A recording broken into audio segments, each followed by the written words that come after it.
सावधान हो जाओ हिंदुस्तान, मियां जान सुना रहे हैं ऐसा फरमान, ब्रह्मोस गिरी तो उड़ गए होश, J-10 लड़ाकू विमान पर दिखा रहा जोश, तुर्की ड्रोन ने कर दी है ताकत दोगुनी, अमेरिकी संसद में सुन लो अपनी करनी। दोस्तों, जलनखोर चीन और बड़बोले पाकिस्तान की भारत को लेकर नीयत किसी से छिपी नहीं है। सारी दुनिया जानती है कि भारत के खिलाफ साजिश रचने में ये दोनों कोई कोर कसर नहीं छोड़ना चाहते हैं।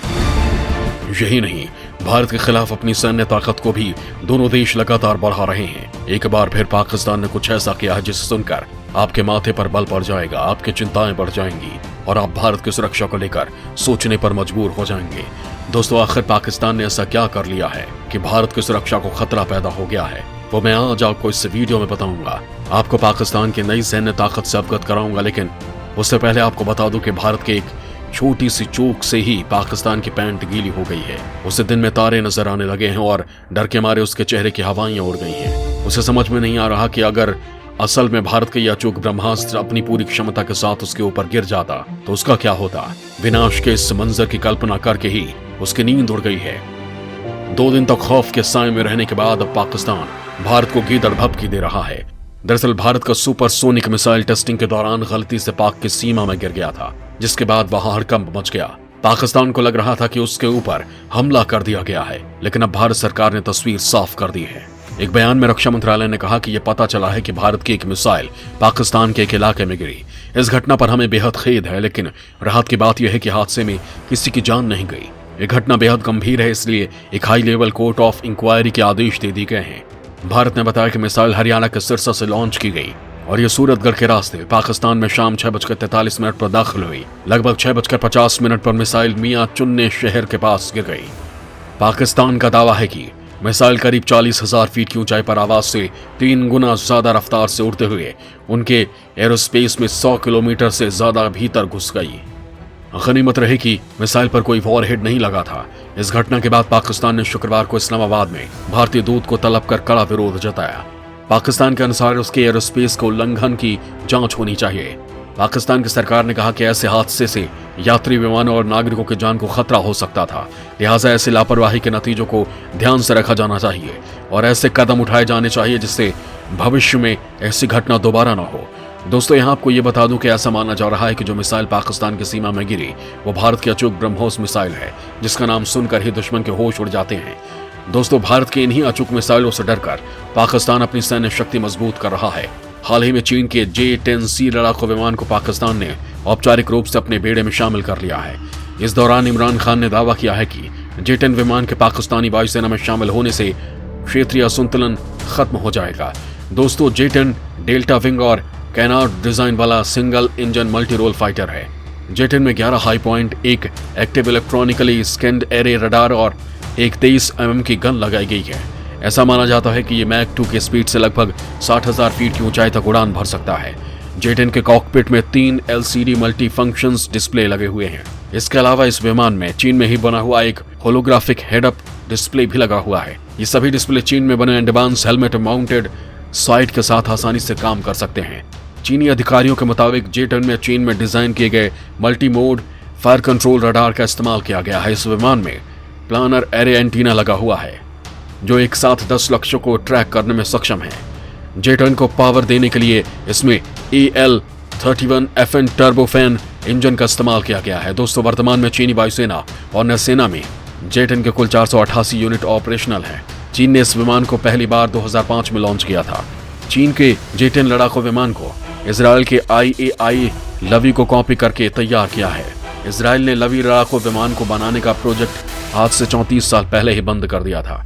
J-10 चीनी वायुसेना में मौजूद सबसे अधिक संख्या वाला लड़ाकू विमान भी है।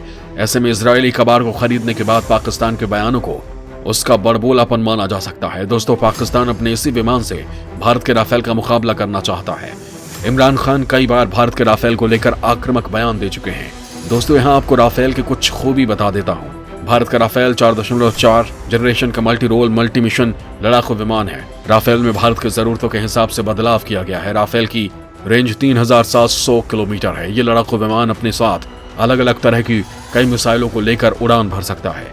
राफेल की लंबाई 15.30 मीटर और ऊंचाई 5.30 मीटर है। राफेल का विंग स्पाइन सिर्फ 10.90 मीटर है, जो इसे पहाड़ी इलाकों में उड़ने के लिए आदर्श एयरक्राफ्ट बनाता है। राफेल इलेक्ट्रॉनिक वॉरफेयर टेक्नोलॉजी के हिसाब से दुनिया में सर्वोत्तम लड़ाकू विमान है। इसमें मिटियोर और मीका जैसी दुनिया के सबसे घातक मिसाइलें भी लगाई जा सकती हैं। इसके अलावा भारत के राफेल में हवा से जमीन पर मार करने वाले बेहद घातक स्कैल्प मिसाइल को भी फायर किया जा सकता है। इस विमान ने फ्रांसीसी वायुसेना की तरफ से कई बड़े मिशन में अपनी ताकत का लोहा मनवाया है। दोस्तों, भारत को चिंता पाकिस्तान के नए फाइटर जेट की नहीं, बल्कि उसे मिले तुर्की के ड्रोन से है। तुर्की में बना हुआ बायरक्टर TB2 ड्रोन यूक्रेन युद्ध में रूसी सेना को कई गहरे जख्म अब तक दे चुका है। नारगोनो काराबाख युद्ध के दौरान भी अजरबैजान ने इसी ड्रोन की मदद से आर्मेनियाई सेना की कमर तोड़ दी थी। तुर्की का बैर कतार TB2 हल्के हथियारों से लैस है। इसमें 4 लेजर गाइडेड मिसाइलें लगाई जा सकती हैं।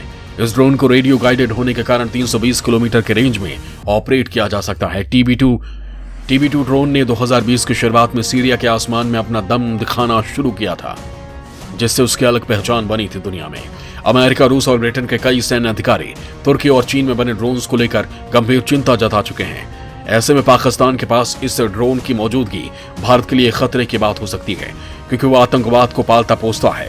पाकिस्तान को मदद करने वाला अमेरिका भी अब इस बात को मानने लगा है। अमेरिका के वरिष्ठ सांसद ने प्रतिनिधि सभा में विधेयक पेश कर पाकिस्तान को आतंकवाद को प्रायोजित करने वाला देश घोषित करने की मांग की है। पाकिस्तान के समाचार पत्र डॉन की खबर के मुताबिक पेंसिल्वेनिया से रिपब्लिकन पार्टी के सांसद स्कॉट पेरी ने सदन के विदेश मामलों से संबंधित समिति के पास भेजा गया। खबर में कहा गया कि यदि यह विधेयक पारित हो जाता है तो पाकिस्तान पर कई पाबंदियां लग सकती हैं, जिसमें विदेशी सहायता पर रोक, रक्षा आयात पर प्रतिबंध और दोहरे उपयोग की वस्तुओं के निर्यात पर नियंत्रण शामिल है। विधेयक के अनुसार अधिनियम लागू होने के बाद पाकिस्तान को अंतर्राष्ट्रीय आतंकवाद को समर्थन देने वाला देश माना जाएगा। अब तक केवल 4 देशों को आतंकवाद को प्रायोजित करने वाला देश घोषित किया गया है। इनमें क्यूबा, उत्तर कोरिया, ईरान और सीरिया शामिल है। दोस्तों, कश्मीर को लेकर पाक के नापाक मंसूबे किसी से छिपे नहीं है। वो हमेशा आतंकवाद के जरिए भारत की धरती को रक्तरंजित करने की कोशिश करता रहता है, लेकिन भारत के वीर सपूत उसके सारे मंसूबे को ढेर कर देते हैं। उसके दहशतगर्दों को 2 गज जमीन के नीचे दफना देते हैं। लेकिन इन सब के बावजूद पाकिस्तान बाज नहीं आ रहा है, आतंकवाद को पाल पोस रहा है।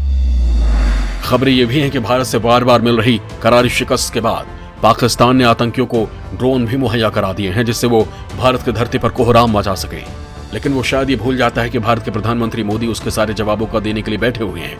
अगर पाकिस्तान ये सोचता है कि वो चीन का साथ पाकर ताकतवर हो गया है तो भारत पर हमला कर सकता है, तो पीएम मोदी उसका ये खुमार भी उतारने के लिए तैयार हैं। बस एक बार वो भारत पर हमला करने की गलती कर दे, फिर दुनिया के मानचित्र से उसका नामो निशान मिटने में देरी नहीं लगेगी। उस वक्त उसके अब्बाजान जिनपिंग भी उसे नहीं बचा पाएंगे। तो मियाँ जान संभल जाओ और अब्बाजान की ताकत पर मत इतराओ, क्योंकि चाचा जान की तरह उनके हथियार भी फुस हैं जो युद्ध के मैदान में तुम्हारी पुंगी बजा देंगे। जय हिंद, जय भारत।